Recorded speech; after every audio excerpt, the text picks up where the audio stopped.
Yep, yeah, he was going to the lobby to make himself a treat. Alrighty. And I'm not stopping the recording, so we'll just cut this part out or whatnot. I am going to improv most of this. My time for preparation was more to make sure that I can keep my facts straight, because it will be important.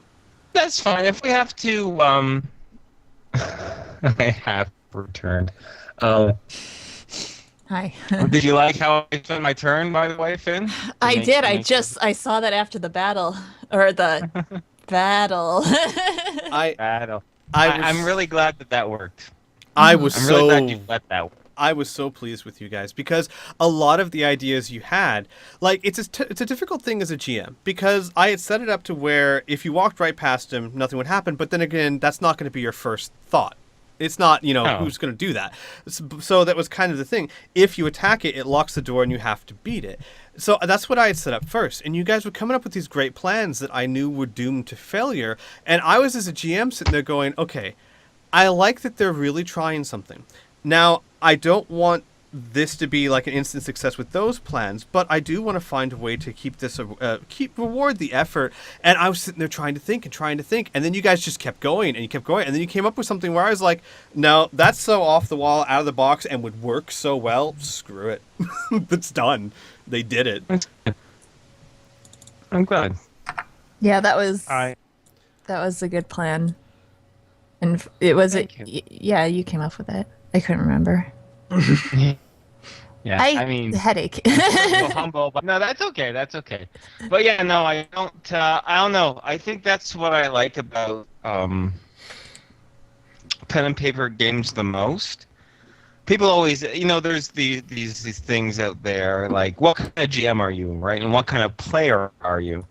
And for me, I like the role play, of course. I like getting into a character for sure. I do love that. But when it comes to combat situations or problem solving, I love opportunities to try to think outside the box. So that was just particularly very rewarding for me because it was just an aside. And ironically, I was looking through my my items, and I saw I still had that slippery oil, and then of course, you guys made a joke of like, I made the joke of like, I'll coat myself in oil and try to hug it, and then Grimmeth was just like, oh yeah, but you won't be able to hold on to the handle of the doorknob or anything like that. And I'm just like, wait a second, he's right, because remember that room, that challenge room, it coated us and it wouldn't come off of us, and it was so hard to do anything. So, Yeah, I'm happy. I'm happy. it worked out. I just love as a GM watching plans evolve. Go from and that was a Yeah. perfect example. Go from a simple idea that's built on and then discarded, and then another simple idea starts, and that one's built on, and then it's like, oh, we've got something here, and then it just develops. I love that process. Yeah. Oh yeah, definitely. I mean, that's like at least the past month. That's been like 50% of the Rift sessions. Mm. It is rewarding to see you guys problem solve, though. There's always a solution. Where there's a will, there There's is a way. a way. That's right, Winston Churchill. Wait, one day my prince will come to right up the bum. Okay. You just ruined the moment. I was about to say, my nieces and nephews are in Disneyland right now. Really? I'm jealous. Yeah. There's tons of pictures, and my parents actually drove over because they were in Arizona. Mhm. Still, they're coming back next Tuesday. But yeah, my nieces and nephews were in. I think this is their last day in Disneyland because they're spending 3 days there. Yeah, Aw. but they no, but my parents drove over from Arizona to meet them at the gate, and they were so surprised to see Nana and Papa. So there's a Aw. video on Facebook about it. I'm like, ma. Actually, that was one of the reasons where I've decided, because I live in Red Deer, Alberta, right? And they all live, both my sister's family and my parents both live in Calgary. That's where I used to live too. And I've decided that I'm shooting for this summer. I'm going to move back down to Calgary, so I'm around them more often. Oh, Oh, nice. that'll be really Families nice. Yeah, I think so. So I just saw Ohana. something really neat. So uh, I've been messing with that voice bunny thing, which is like for everyone in the chat, it's basically like voice work. Like, you know, people send like, hey, do this commercial, add your voice to it, or like voice this children's book, and you get a small amount of money for it. I did one for a children's book, and not only did the clients accept it, they actually favorited it and put it up like as an example of what they like. Really? Oh, cool. Wow. Yeah, that's pretty neat. That's an ego boost. If ever. Yes, Say, it what is. does it have to do with Inferno seeing his family again? Gooses. Nothing. Kriana. Goose eggs. Gooses. And Besides. the book was about a goose trying to find his way back to Canada. So there. Back to Vancouver, exactly. Well, Holly Pigeon. Yeah. details. Details. Yeah. How do I go? Go north. Okay. Okay. All right. Everyone's back. Are we ready? Sure. Okay. So, is there anything you guys need to do on the second level before I move you over? Did we rest? You guys took a quick Need rest. to rest. Oh. Yeah. I was just making sure. All right. Then I will move you guys over. We Hang on one second before I do this. I don't Every like time you a to slide enable that. changes, I like to think it's like Wayne's World, where Garth and Wayne. All right. Ooh. Hang on. Poker face. One Papa thing I almost face. completely forgot to do. Poker face. Papa poker face. Can't remind. No, he can't. Okay, late. Inferno. Mm-hmm. I've never actually done this before. How do I just hide areas? Because I usually use dynamic lighting. I don't need that this time. Oh, it's super easy. There should be a tool in your toolbar on the left. I don't have it because I'm not a GM right now. Mhm. But what you have to do is first, it's very simple. What you do is actually go into the properties, of the page itself. So, like if you want to change the distance of the grid and everything like that, right? Mhm. And on that little preference section, there should be something that says something about hiding areas or fog of Got something. it. Yeah, there we go. And so Got then it. I'll hide everything, and you can use that tool to reveal certain areas. Awesome. Okay, good. Because I don't need to go through the dynamic lighting. I just need to hide a certain area, and that'll work fine. Except, why is it not working all of a sudden? Okay, so hide areas. Like that. Why is it not hiding it? Or maybe it's just not hiding it from me. It's automatically hide. All right. I Well, don't that's like to tell. fine. That's fine. We'll just do it this way. Give me uno momento. I will do Just it. the way put I know. giant black token over it, then we'll never know. No, I can just use dynamic African lighting in a simple American way. token, Inferno, please. It's an okay, listen. I got enough from our own goddamn magic items about how they're fucking people now. I see this from tokens. I like my little rant against the goddamn magic intelligent items. It was just so passionate. You could Mhm. really feel the hatred. All right. It was authentic. You It was- could really feel the inferno welling up inside of you. Heyo. I don't think that worked at all. All right, that's There's fine. blood everywhere. I will We try see and do it just this red. way. It's all good. Turn on fog of war. What the heck? Oh, it hid everything. That's why it wasn't Yeah. working. Okay. Yeah, hide everything, and you just reveal what you want. There we go. Then you can Where are rehide we? it. Can you guys see? Yes. Yes. Oh, Okay. hey. Be Sure Junior. can. Good. Where's Big So did I miss anything? Junior? No. No. I just got back. No, you didn't miss anything. Okay. While I consider. So you guys travel down the stairs, and after a good minute or two, you walk out onto the lower level, and this time everything seems to be covered in rubies. Blood red ruby floor. The walls seem to be an intricate granite with ruby veins running along it in intricate designs. And when you walk into the room, you see a rather odd sight. You see 5 dead dwarves who look like the blood's cold, but it looks like it's been done fairly recently. The blood is not congealed or dried. They don't look like they've decayed or anything like that. And in the room is another mech, for lack of a better word, or golem. She is same size as about Finn, maybe a little taller than Finn, very thin. She does not have any arms. She basically has the shape of a human body, but where her arms should be are just two little holes in her shoulders. She has hair that is woven out of metal and tied behind her. And her eyes are much like Gearsworth's mechanical-shaped eyes.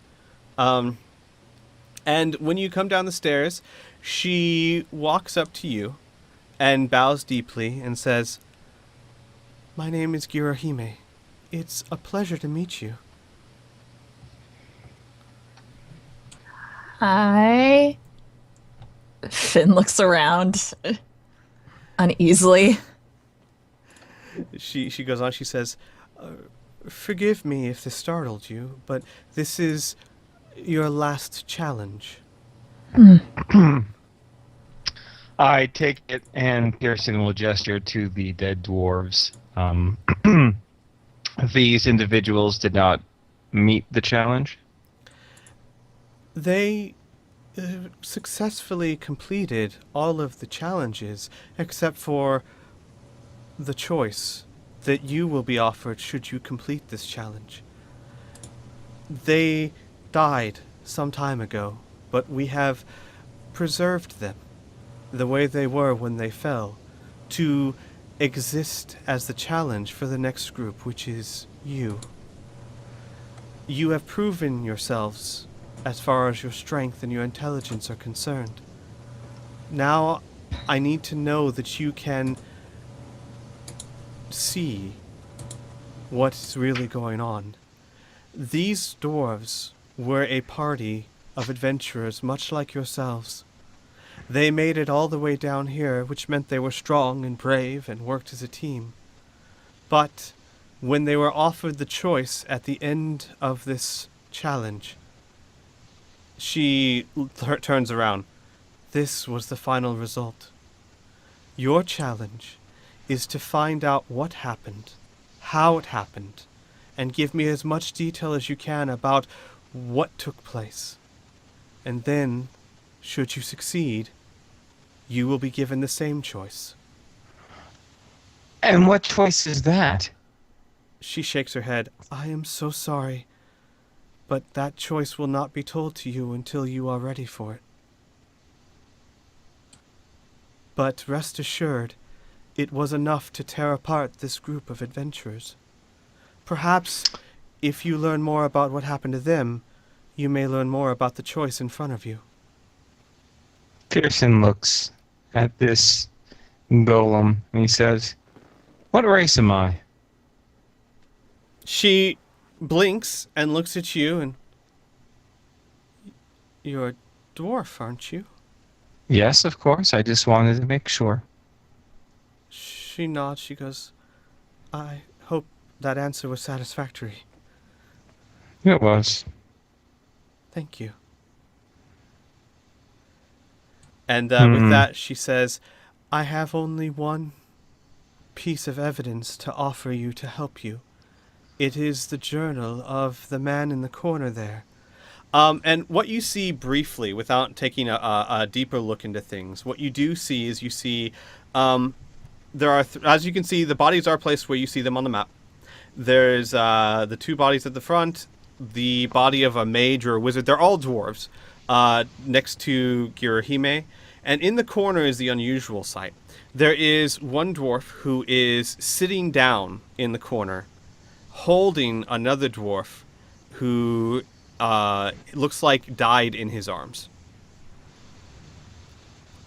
And she bows to the one that's sitting in the corner and says, this one kept a journal. I can relate to you his notes. Very well. In just a moment, please. I'd like to speak with my fellow dwarven adventurers. Finn is just staring wide-eyed at you, Pearson, like, fuck. personal gesture for people to come together, and he would like to have this be a private conversation in which we whisper, and a certain golem doesn't listen. She says, "My apologies," and she quickly walks over to the corner. Okay.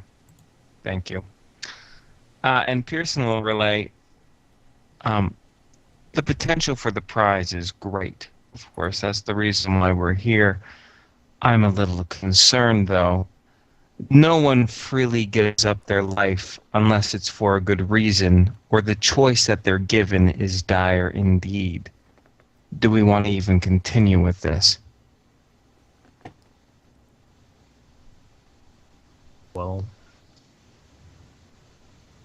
this isn't necessarily needed, truthfully, but if we want to help the orcs, any little thing might help. We don't know whether these golems will be needed or not. What do we know? That an unestimable legion of demons has invaded this realm. We don't know the size of them. We don't know how many might keep coming the longer this war lasts. To be sure, we don't know whether these golems are necessary or not. Should we proceed without them and move on forward, it is possible that they might have been the turning point between victory and defeat. Mm-hmm. This just feels like a trap, you know? Due to my past, people don't tend to wait to the last minute to give choices, and when the end results are death. Well, I tell you what, this may have a trap imposed upon it, but perhaps because of how insistent these golems are that we are dwarves, and what we know that the Creator never assumed that any non-dwarf would enter this place, perhaps this is something that only affects dwarves. It's Perhaps. true. And going on that assumption, you yourself, Drawlin, are comfortable with this then? I am always ready to give my life to stop evil from encroaching upon my land. All right. Okay, and then so we're all clear, we're all good. He looks to Finn cool. Yeah, I guess, I don't know. We've faced worse in the past, so I guess this really isn't too bad, all things considered. Yeah. Still gives me the creep, though. Yeah, How this about is one pretty thing? creepy. It is. How about one last suggestion then? Whatever choice is made, we don't make it as individuals. We make it as a group. That way, we're comfortable with sticking with each other. We've been through quite a bit of shit, right? So if it is a life or death situation, I like to think that, we're all in it together. Finn puts her hand in the middle of the group that's huddled. Kind of grins, Jason looking looks at the rest. hand. Come on. Everyone put their hands in the middle. Oh, Keen. okay. Pearson will put his hand in the middle. Same with Keen. Cool, we'll do the same. Drawlin will take off a gauntlet thinking about human customs, then remembers that she's not even human, and then gets even more confused. Then remembers that she's not a wood elf either, like, oh yes, right, that's what kind of elf she is, and puts his hand in the middle. We did The this, two entire- noting everyone's confusion. We did this when I was in the army to show camaraderie. So everyone has their hand in the middle, and we say, "Go team!" Okay? Say it individually or together. And together, camaraderie, Drawlin. Ready? Are you gonna Is it at the end of a... Okay. Is You're- it on go? God, Is it on... Keen. It's just go team. She looks over like, "Are you stupid?" I don't want to screw this up. You're not. God. Keen, it's okay. It's okay. Okay. At the end of one. So 3, 2, 1. Go Go team! Team. Yay! All right. right, let's do it. Okay. I feel like I'm, Just look at I his feel like I'm hand. working a retail store and we're doing like a group building exercise. If your goddamn army training is the Walmart cheer, I am fucking out of here. Okay. Listen, I help have our own customs. I'm just trying to Oh. share a little bit of it with you, even though I think most of our customs are pretty stupid. No, it's okay. All right, we're good. We can talk to Gala-sama over here. Keen's still just staring at his hand, trying to figure out what that actually did. And there was no. It's. Never mind. We were No, that brought was a magic together. spell, right? Yeah. I know Oh my- something about elven magic, but that was weird. Keen, look who you're talking to. Finn like points to her face. Have you ever once seen me use magic? No, but you're an elf. I just... Oh dear gods, Keen. Just Well, yes, she does I teleport around. right. Yeah, it is true. Yep, There's- I used a magic spell. It's to make your gauntlets not work ever again. Oh. As you guys get closer, you see Girohime sitting on the floor with her knees pulled up to her chest, and she's got her heads to her knees, and she's like, "Stupid, stupid, he asked you to go away." Are you talking to us? No, she's very quiet, talking. It's like she's talking to No, herself. I know, and he's saying, and Oh. Pearson's saying, "Are you talking to us?" She lifts her head up and her eyes are wide. She's like, "Oh no, I was only speaking." And she stands up. "My deepest apologies. I didn't mean to offend." You didn't offend us. Nothing you have said has offended us yet. You seem very nervous or worried. Why is that? She nods. She says, "I'm sorry. It is simply my nature. Our father made us differently, and Gearsworth is always so good with words, and Gearoth is always so strong. I've always been like this. My apologies." Pearson reminds him not to tell her not to apologize, because I don't think that's going to do anything. He'll say, "This journal that you mentioned, we're ready to hear it now." She nods and she says, "I can repeat any parts of it you like. The actual journal fell apart many years ago. I will start at the beginning." And with that, I'm going to ad-lib a bit here because I didn't have time to write down an entire journal. So, That's fine. it is written by a dwarf named Seth, and he chronicles the adventures of this party of 6 dwarves as they travel down the labyrinth, facing many of the same challenges you guys did. He notes that some of them had more problems than others, and they had some difficulty working as a team, but because of Jalith, the dwarf named Jalith's leadership, they were able to get through. He gives brief descriptions of all of his companions, starting with Jalith. He describes Jalith as a great warrior and his best friend, one of the greatest dwarves he's ever known. Very brave, very honorable, and by far the strongest fighter of the group.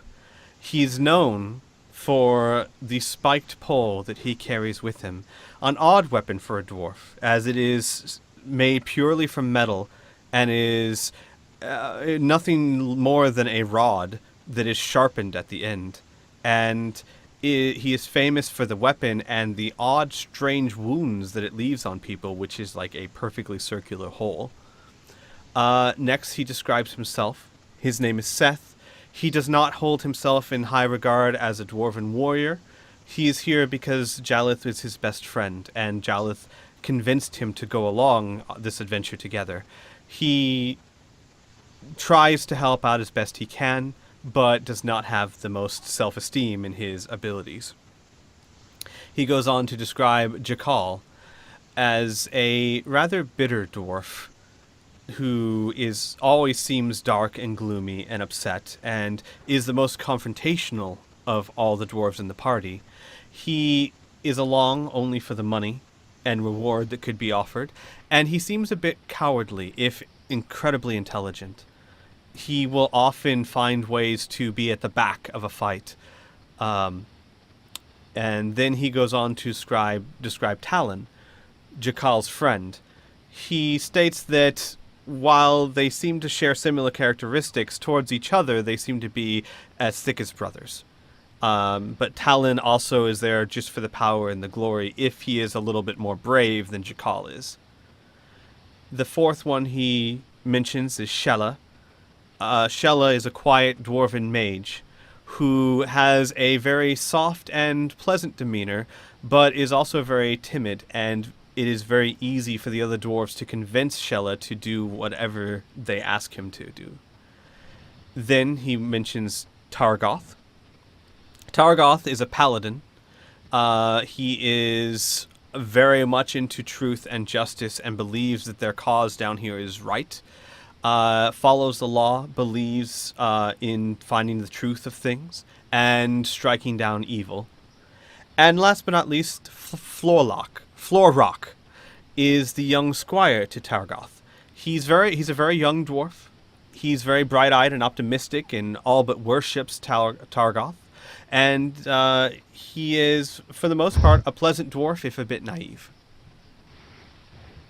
And after the descriptions of each of the dwarfs, the journal goes on to say, or Girahime says, after that there is much discussion about the trials they face, which you are already intently aware of.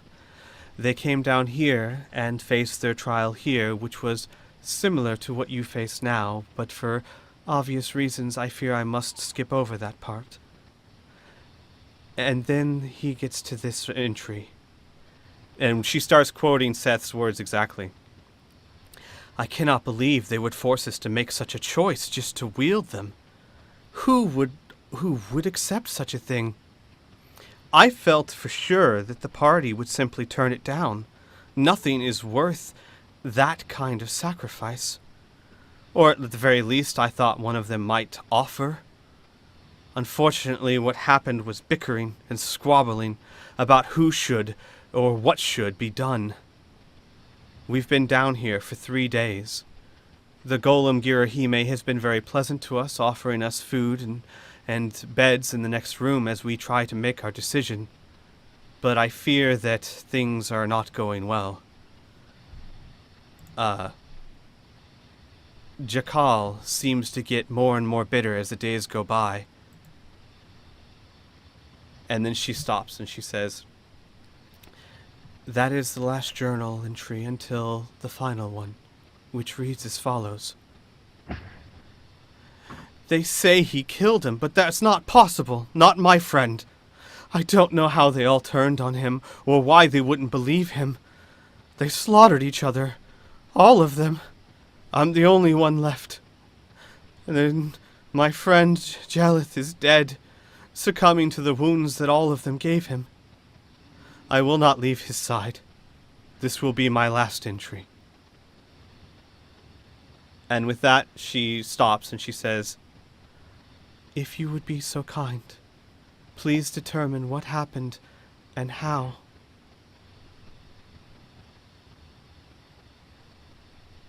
I do have a question for you, if you do not mind.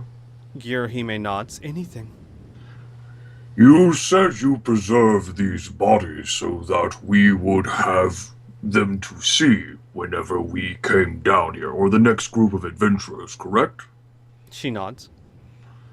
So are they preserved as they were left then? You said that you kept their poses. Are they exactly as they were when they died? She nods again. And the magic that was used to extend that did not go to their belongings, like, say, the journal? She actually shakes her head and she says, no, the magic does go extend to their belongings, with the exception of the journal. The journal... Because us reading it would give us too much information, and we're supposed to discover that ourselves without the journal. She nods. My apologies. But could you tell us how long they've been here? 36 years.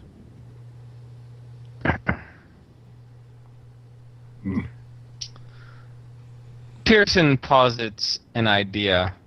Of course, we'll need to investigate this to confirm it. But I think, by the way that first entry, first spoken entry hints at was that a sacrifice was being made.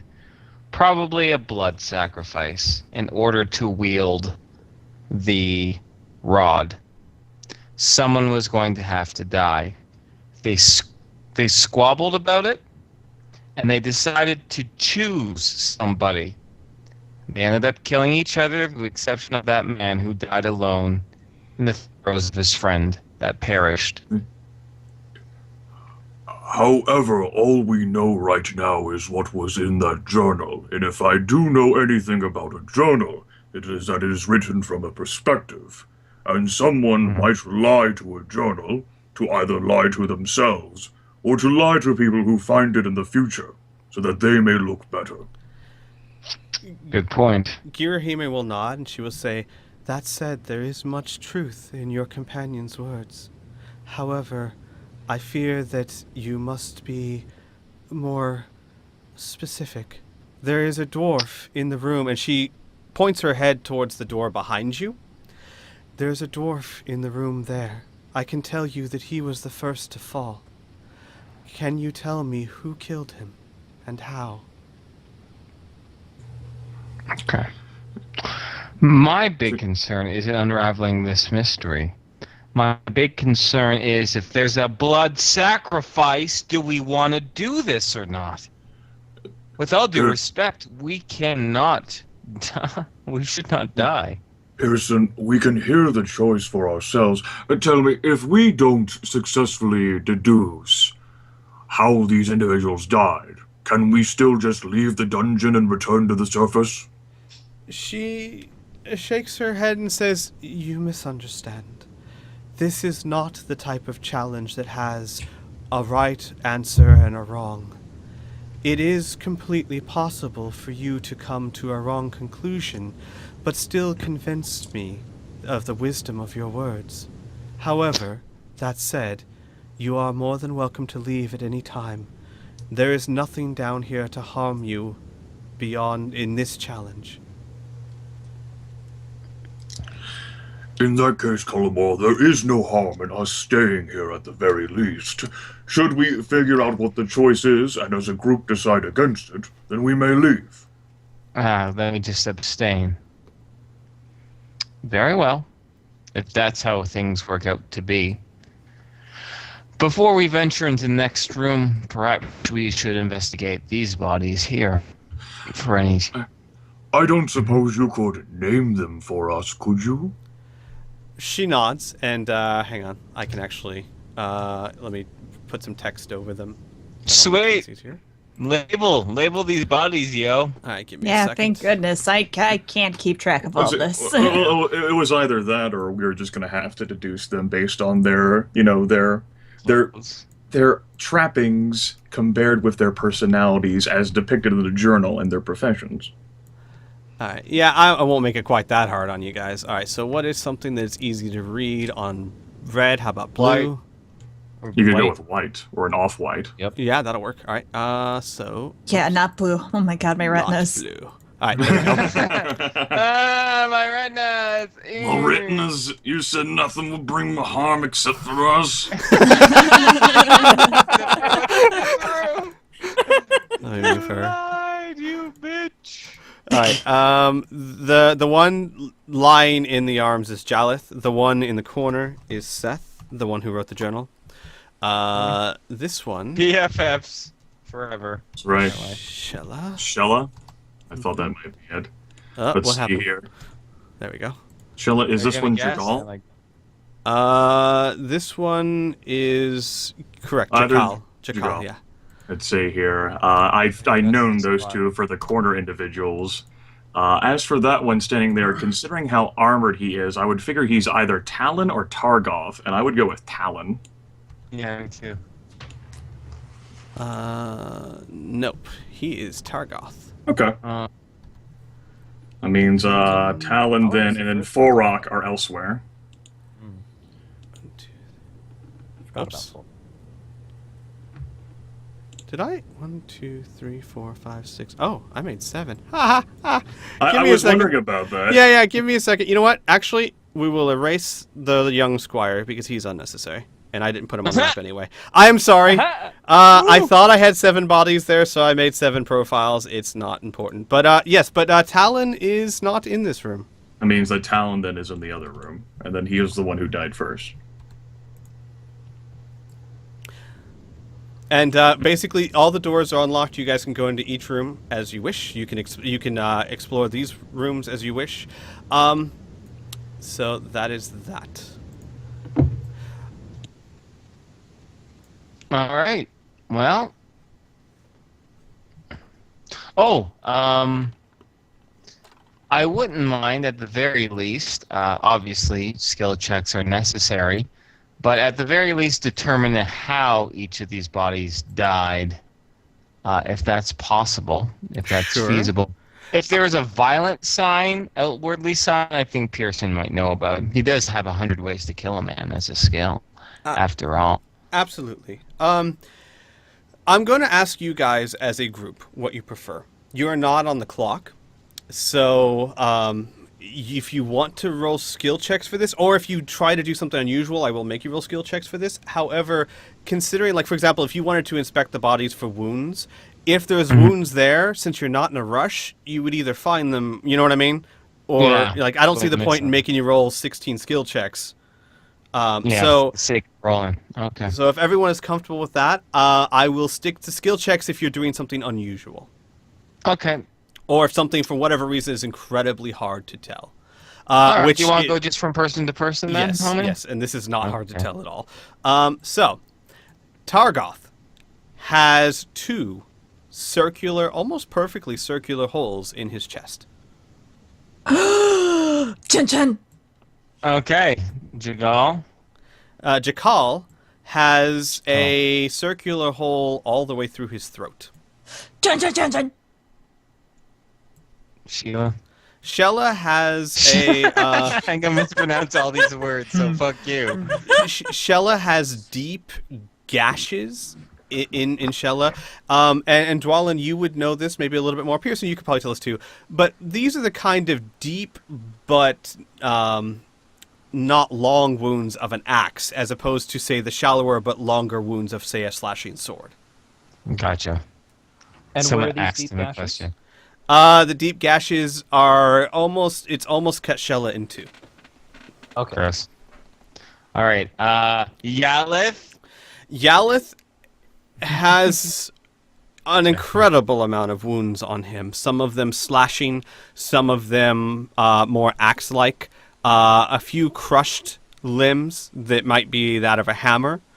And yeah.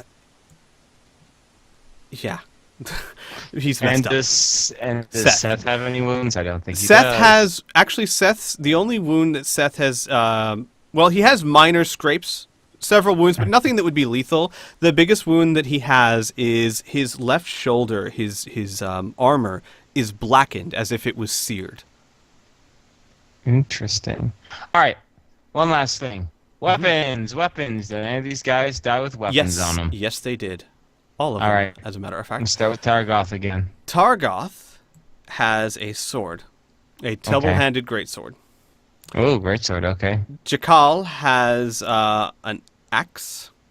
Okay. Sheila. Shella has a warhammer. I'm not going to pronounce that right. Those 2 L's look like an I and an L.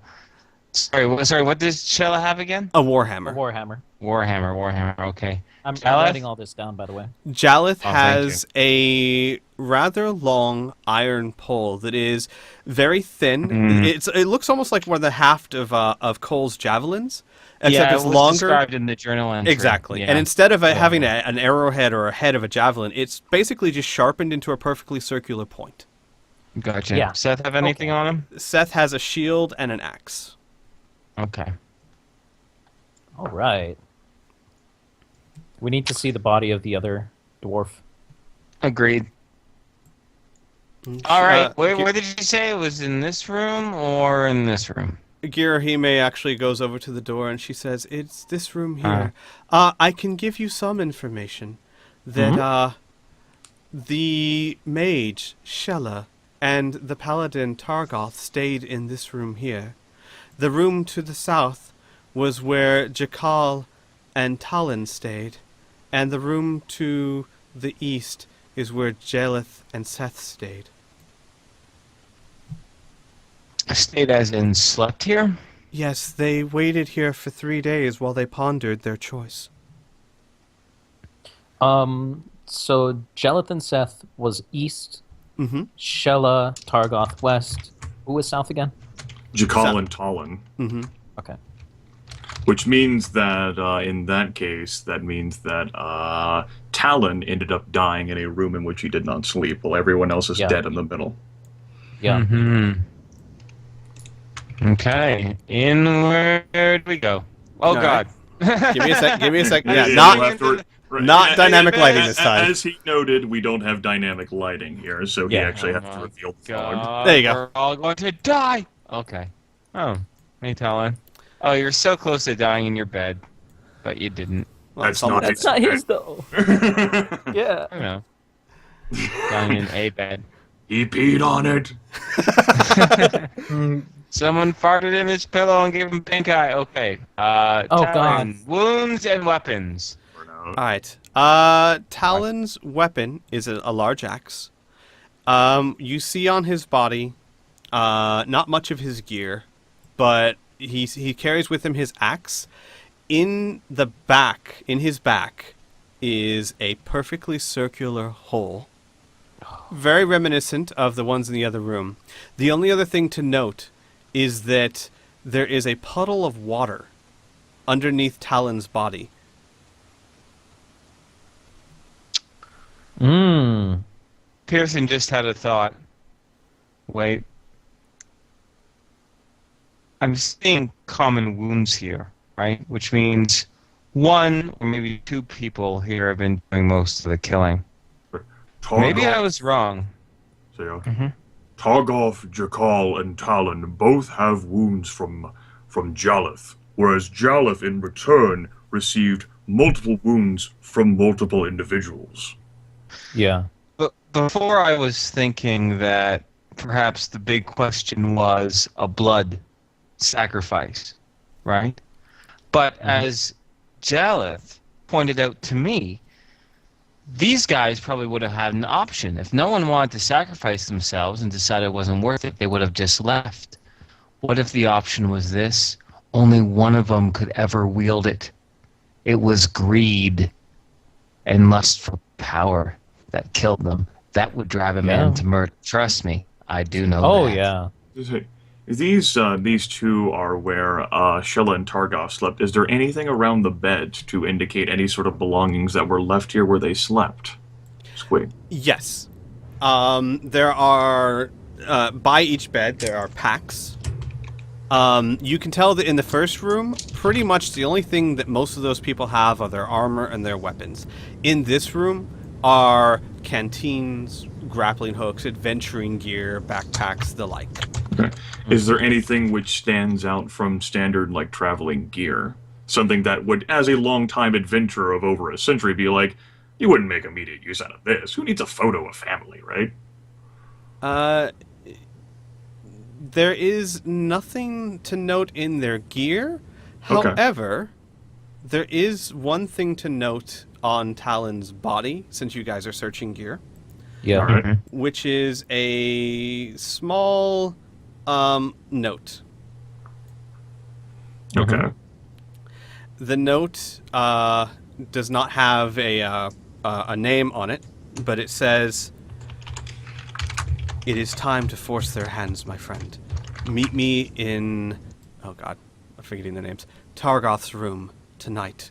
We will put an end to this." Okay. Okay, so here's what I'm thinking. Now, this is just me. Shella is a mage. We have a puddle of water.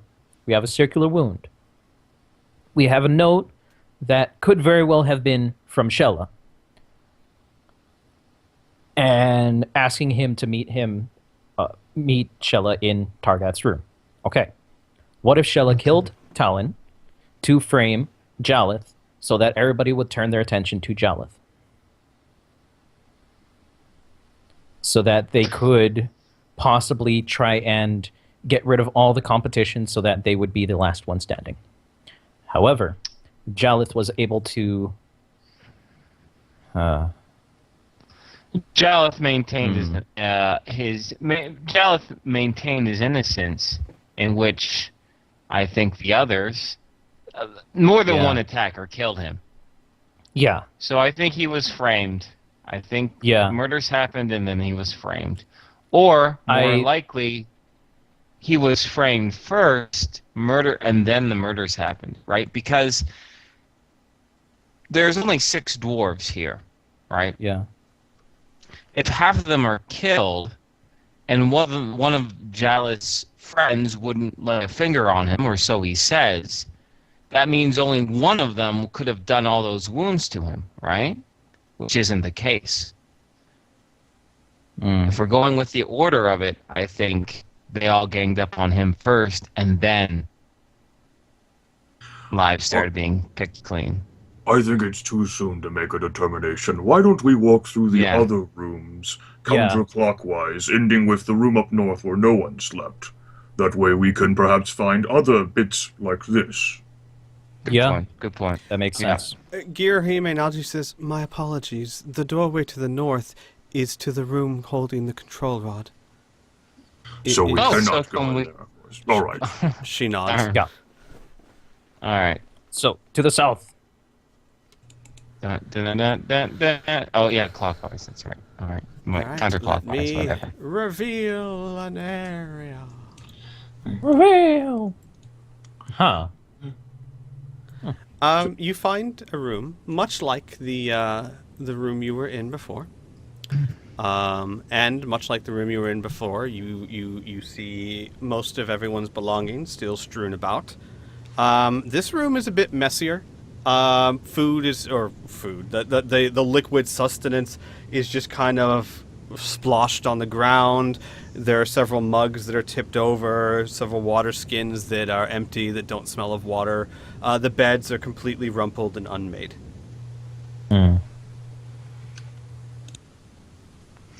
We start searching the room for anything that might stand out. Yeah. Look in their belongings, etc. Okay. You find average adventurer gear, with the exception of one thing that seems rather odd.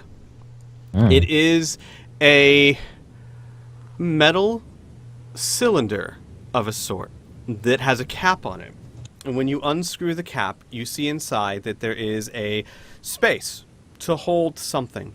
As in, there's a metal cylinder, a cap that unscrews, and then a smaller metal cylinder inside it. The odd thing is that the end of it has been crushed. And it's been crushed from multiple sides. So that the inside of it just kind of gets narrower as you go further down. It looks like someone may have stepped on it or hit it with something. It's only remarkable because none of you have ever seen a device like that before.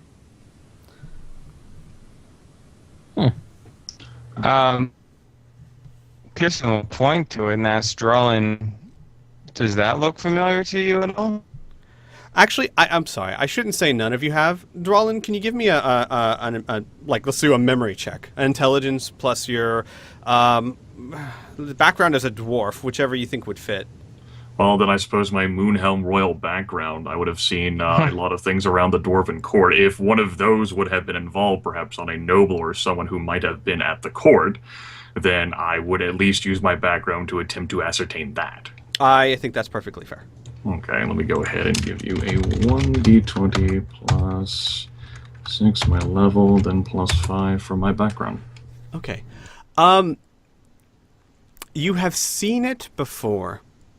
You don't know exactly what its purpose is or what its intent is, but you have seen people pour drinks from it that seem to be consistently hot. So it was basically, you were at a party thrown for the king, some noble was showing off, and they were showing how they could pour hot drinks from this device. It's a thermos. Interesting. Drolin will share that note and does remark that it is unfortunate, at least that he can't, and doesn't know whether anyone else can sense whether any of these things are magical in nature. He doesn't know anything about that. Pearson gives shrug. Cole walks up and says, I'm new to this, but I might be able to sense something. All right, Cole, give me a check using half your Daredevil rounded up, plus your Wisdom or Intelligence, whichever you feel fits best, and your level.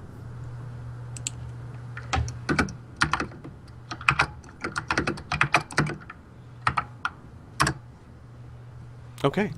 You hold it for a minute and try to sense the magic within it, and you do see or feel telltale signs of magic. More than that, not only can you sense that it is magical, but you believe that it has something to do with temperature. But that is the most you can discern. He will note that it does have magic effects. I probably should have rolled freaking strength for that, but oops. It's fine. You succeeded. Oh well. Okay. You know what? Actually, what would your strength have added to it? Plus 2. Okay. You know what? Okay. That does make a difference because that's a different. Like there's a 20 and then there's a 25. You can actually tell that not just does it have something to do with temperature, it has something to do with changing the temperature of things.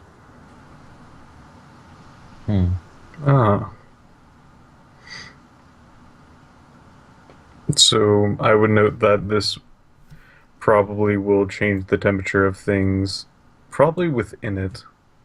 Cole had to guess. I don't suppose Talon actually had any burn marks on him from that puddle of water, did he? Maybe around the wound. Maybe You guys, I mean, you can go back and check. No, there's no burn marks whatsoever. So, also a puddle of water beneath him. If that was crushed, then that would make sense. He didn't have it with him. It was in here. Girahime shakes her head. That comes from Jakal's pack. I Jakal see. slept in that bed. All right.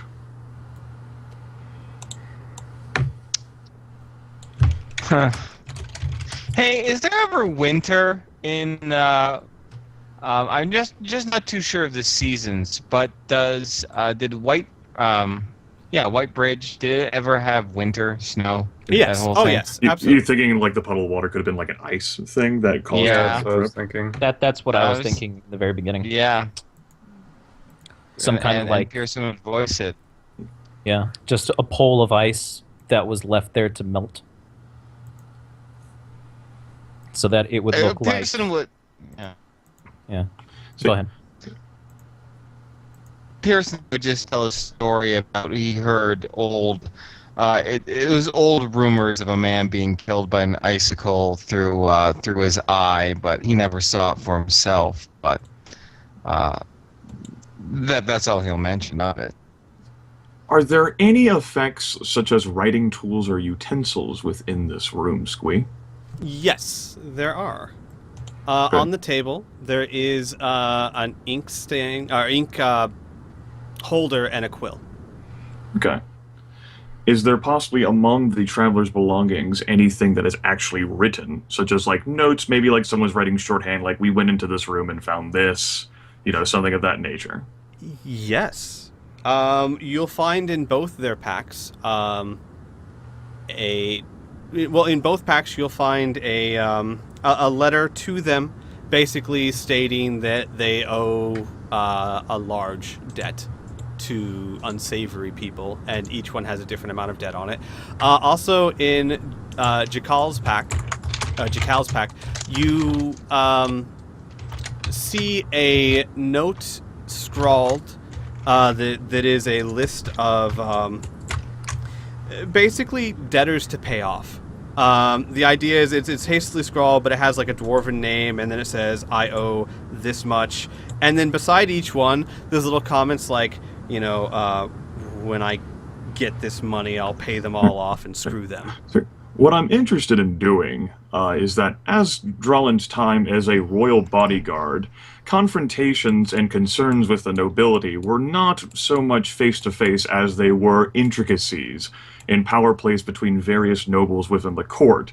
And as a result, Drullin may have had, in his decades of service, opportunity to try and discern forgeries, using perhaps his wisdom in combination with that background, and not so much forgeries, but like handwriting, to see whether an individual may have written a particular missive.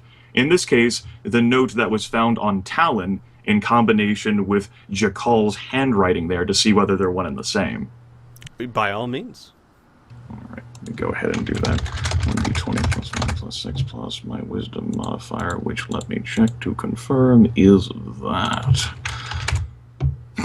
Nope, no fucking clue. Don't even remember a damn thing. Don't have a clue. Never It was made that noble much attempt. attention. Never made that much attention in handwriting class. Like, I don't blame you. I wouldn't have either. like stupid debtors. Owing people money. All right. All right. What Cole is going to do? Does anybody have the note on hand? Yeah, I would say you guys could keep it. Yeah, All right. I would have. All right. He's gonna go over to this table. Note wherever any sort of the inkwell would be and things like that, Mm-hmm. and sit generally where that would be. Okay. And what he's going to do is what is this table made out of? Actually, it's made out of regular wood. Oh, perfect.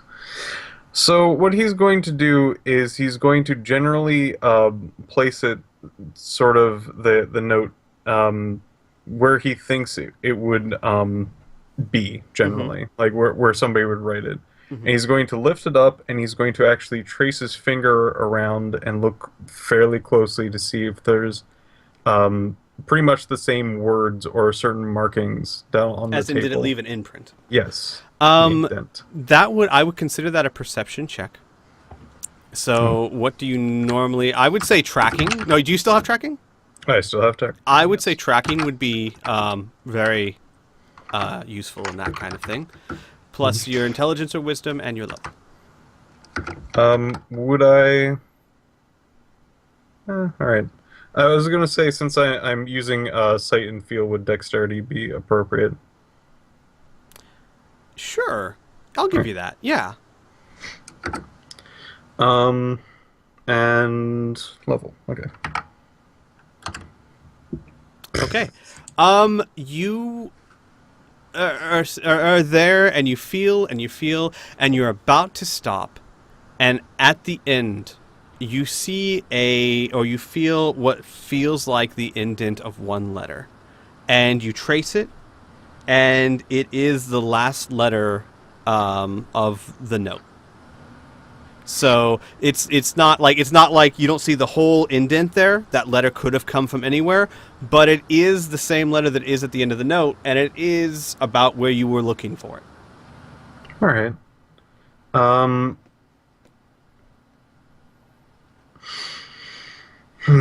So he's going to place it on the exact point, and I guess he's just going to retrace it just to be sure within his head that it's like. So he found the indent. He found one letter. He's going to place it where he thinks it is. He's basically going to like flick the paper back and forth and try to see if there's any more traces. All right.